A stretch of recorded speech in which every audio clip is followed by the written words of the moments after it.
हर चौराहे आपके साथ होती है हमारी ऐसी ही बात। UP 100 news team.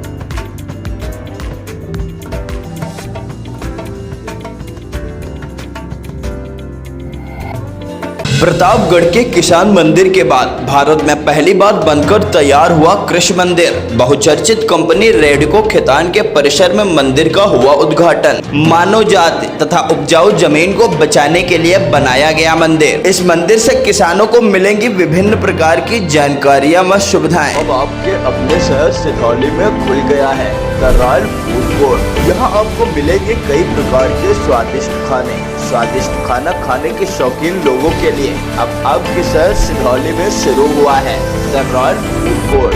The royal food court में फैमिली रेस्टोरेंट के साथ साथ बैंक्वेट और गेस्ट हाउस की भी सुविधा उपलब्ध है।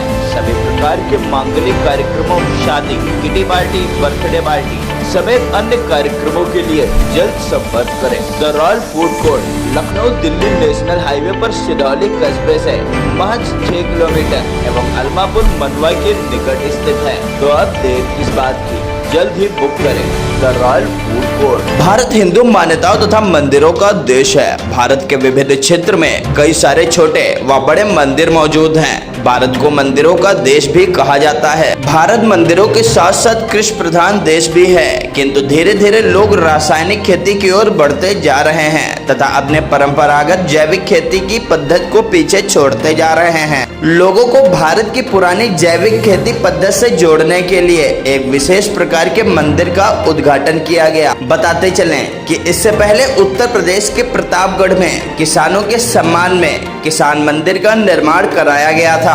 प्रतापगढ़ के किसान मंदिर के बाद अब सीतापुर में कृषि मंदिर स्थापित किया गया है। यह कृषि मंदिर जैविक खेती को समर्पित है। बताते चलें कि उत्तर प्रदेश की राजधानी लखनऊ से सटे जनपद सीतापुर के कंदुनी गांव स्थित रेडको खैतान लिमिटेड के द्वारा क्षेत्र के विकास एवं किसानों के हितों के लिए श्री श्री कृषि मंदिर की स्थापना की गई। मंदिर की स्थापना का उद्देश्य किसानों को रासायनिक खेती की तरफ से प्राकृतिक खेती की तरफ आकृष्ट करना है। इस मंदिर का लोकार्पण श्री श्री रविशंकर ऑर्गेनाइजेशन के स्वामी परम तेज जी एवं कंपनी की CSR अनीता चौहान द्वारा किया गया। सर्वप्रथम अतिथिगणों द्वारा श्री श्री रविशंकर जी के चित्र पर पुष्पमाला अर्पित करते हुए पूजन अर्चन किया गया। उसके बाद अतिथिगणों द्वारा मंदिर का लोकार्पण एवं वृक्षारोपण किया गया। इस मौके पर उपस्थित किसानों को संबोधित करते हुए संस्था के प्रशिक्षक वेंकटेश कुमार ने किसानों को रासायनिक उर्वरकों द्वारा हो रहे दुष्प्रभावों के बारे में विस्तृत जानकारी दी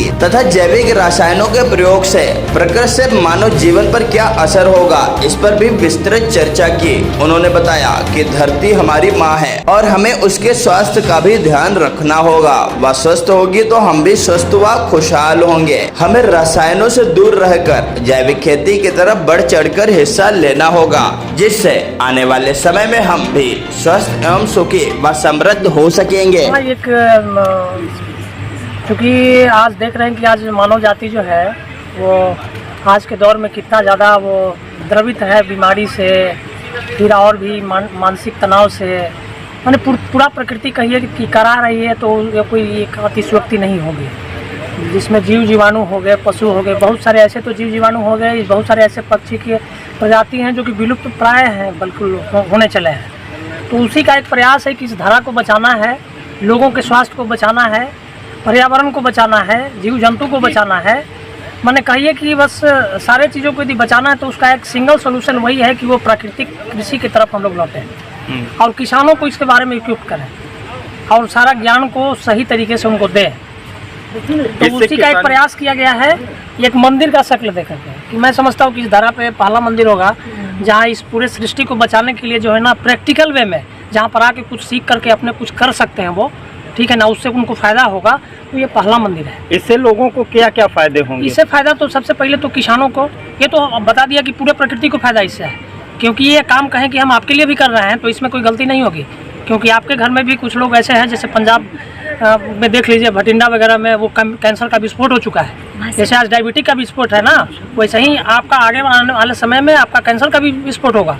उसका ईपी सेंटर आपको भटिंडा में दिख रहा होगा, जहाँ से कैंसर स्पेशल चलता है। तो चूँकि समस्या सब जगह ना आ जाए, ज़्यादा लेट ना हो जाए, डिले ना हो जाए, इसके लिए है कि एक यहाँ पर एक प्रारूप के रूप में वहाँ तैयार कर दिया, जहाँ सब ज्ञान मिले, सारे टाइप का सुविधा मिले।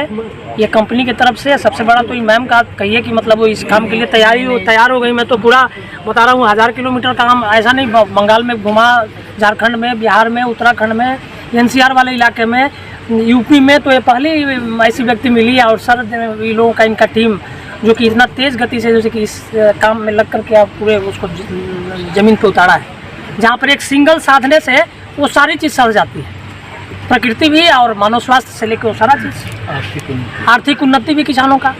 किसानों के आज क्या है भाई, कहते हैं कि भाई हम किसानों की इनकम को बढ़ाना है, तो खाली चारा लगाने से थोड़ी ना होगा, उसका लागत को कम करा दीजिए, लागत कम हो जाए, अच्छा बाजार उसको मिल जाए, तो किसानों का लागत ऑटोमेटिक इनकम। लेकिन आज भी लोग इस तरफ बहुत अधिक रुझान नहीं है, ज्ञान नहीं के होने के कारण, क्योंकि बहुत सारा जैविक खेती के रूप में, ऑर्गेनिक खेती के रूप में, क्योंकि इसको भी जो है ना बाजारीकरण के तरफ वो मुड़ गए हैं लोग, समझ गए ना, तो मुड़ गए हैं, तो असली ज्ञान देते नहीं लोगों को। यहाँ पर सारा चरणबद्ध तरीके से है ज्ञान। तो होता क्या है, कहीं कहीं किसान को बताया जाता है जैविक खेती करो, उसमें जीवामृत डाल दो, गोबर डाल दो, तो उससे हो जाएगा। अरे वैसे कैसे हो जाएगा, वैसे उनको लागत में, वो उत्पाद में कमी आती है, जिससे कारण किसान छोड़ करके भाग जाता है। महाराज जी, कम शब्दों में ये बताइए, किसानों और आम मतलब पब्लिक को क्या आप शिक्षा देना चाह रहे हैं? शिक्षा में यही देना चाह रहे थे कि ये एक सिंगल नटसेल में कहेंगे कि किसी तरह से हो सके तो ये दूसरे के लिए नहीं, अपने लिए, अपने बाल बच्चों के लिए, उनके स्वास्थ्य के लिए आप बिल्कुल इस काम को करिए। यही तरीका है कि आप प्रकृति को बचा के रखिएगा तो प्रकृति आप बच पाइएगा, नहीं तो संभव नहीं है। और उसका आफ्टर इफेक्ट आप चारों तरफ आप देख रहे हैं। स्वामी परम तेज जी द्वारा उपस्थित लोगों को जानकारी देते हुए जैविक उत्पादों की से हमारे शरीर को क्या क्या फायदे होंगे, इससे संबंधित जानकारी दी गई। श्री कृष्ण मंदिर के उद्घाटन के अवसर पर अपनी बात साझा करते हुए कंपनी की CSR अनीता चौहान ने बताया कि हमारी कंपनी द्वारा किसानों को कम लागत में अधिक मुनाफे के उद्देश्य से जैविक खेती की तरफ प्रेरित करने का कार्य किया जा रहा है। अभी कंपनी द्वारा आसपास के कुछ गांवों के किसानों को गोद लिया गया है, जिनको जैविक खेती के प्रति जागरूक करने के साथ साथ जैविक रसायनों की उपलब्धता एवं जैविक बीज भी उपलब्ध कराए जा रहे हैं तथा समय समय पर किसानों को इस संबंध में प्रशिक्षित भी किया जा रहा है। उन्होंने कहा कि शुरुआती दौर में कुछ कठिनाइयां तो जरूर हो रही हैं, परंतु उन्हें विश्वास है कि आने वाले समय में क्षेत्र के किसानों को इसका भरपूर फायदा मिलेगा। सबसे मुश्किल काम लोगों को कैसे जोड़ेंगे, यानी कि हमारे किसान भाइयों को, जैसा कि पालूमी जी ने कहा, अन्नदाता हैं वो हमारे, तो उनका सेहत में रहना, खुश रहना और पनपना ही सबसे पहला उद्देश्य है। लेकिन जोड़ेंगे कैसे के मामले में तो मेरे ख्याल से इतने टाइम से ये एक परंपरा, ट्रेडिशन चली हुई है कि हर तरीके का एक इंसान आता है, फ़ोटो छपती है, अखबार में बाइट्स लिए जाते हैं, एक इनॉग्रल होता है, एक सेमिनार होता है और कहानी ख़त्म हो जाती है। तो उससे हम एक नेक्स्ट स्टेप पे जाना चाह रहे हैं। और हमारे किसान भाई जो आज मौजूद है, पहली दूसरी बार में आज ये चौथी या पांचवी बार है जो हम इनसे मिले हैं और जो कार्यक्रम चला है, तो पहले 3 बारी में हमें लग गया कि ये जुड़ने वाले नहीं हैं, क्योंकि इनको जो उन्होंने देखा है वही समझ रहे हैं कि ये हम लोग भी वही कर रहे हैं कि इन्हें बाइट्स लिए, पेपर्स में छपवाया और आगे बढ़ गए। तो कोशिश सबसे ज़्यादा मैं बोलूँगी, वेंकटेश जी हमारे साथ जुड़े हैं इस काम में और उनका पैशन देख के किसान भाइयों को लग रहा है कि शायद इस बारी वो नहीं होगा जो आज तक होता है। मैडम, परिसर में इतनी जल्दी मंदिर का निर्माण, क्या कहेंगे अपनी कंपनी वाले? आई थिंक सारी टीम जुड़ के एक साथ काम करिए, दिन रात को भी 11:30-12 बजे हम लोग यहीं थे। ये पत्थर भी तभी कट रहा था उस समय मेरे ख्याल से, तो सबने मिलके मेहनत करी है और गुरुदेव की कृपा है कि हम लोग। श्री कृष्ण मंदिर के उद्घाटन के अवसर पर उद्घाटन में पहुंचे किसानों ने जैविक खेती को लेकर जानकारी ली। कृष्ण मंदिर के उद्घाटन में पहुंचे किसानों ने जैविक खेती की जानकारी लेने के बाद जैविक खेती अपनाने का निश्चय किया। किसानों ने कहा कि जैविक खेती अपनाने से विभिन्न प्रकार के लाभ होते हैं। जैविक खेती अपनाने से न सिर्फ आर्थिक बल्कि जैविक खेती अपनाने से स्वास्थ्य का भी लाभ होता है।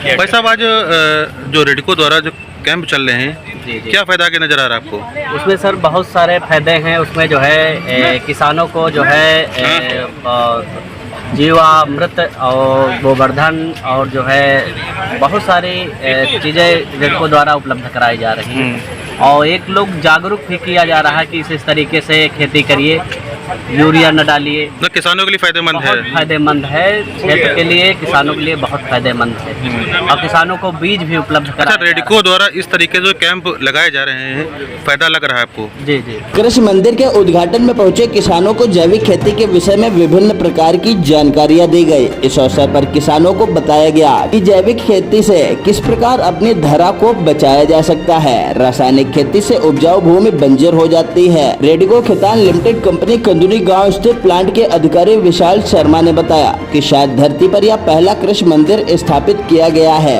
इसका उद्देश्य उपजाऊ जमीन को बचाए रखना है तथा लोगों को जैविक खेती की तरफ जागरूक करना है। मानव जाति के कल्याण के लिए कृषि मंदिर का उद्घाटन किया गया है। इस अवसर पर संस्था के प्रशिक्षक वेंकटेश कुमार स्वामी, परम तेज जी, कंपनी की CSR Anita Chauhan, plant head Harishankar Shukla, plant head Rampur Anil Jain, Ajay Goswami, Janjeet, Rajiv Pandey, Vishal Sharma, Deep Narayan Singh सहित कंपनी के कर्मचारी व क्षेत्र के किसान बंधु मौजूद रहे। सीतापुर से गुरप्रीत सिंह व हिमांशु शुक्ला के साथ ब्यूरो रिपोर्ट सीतापुर।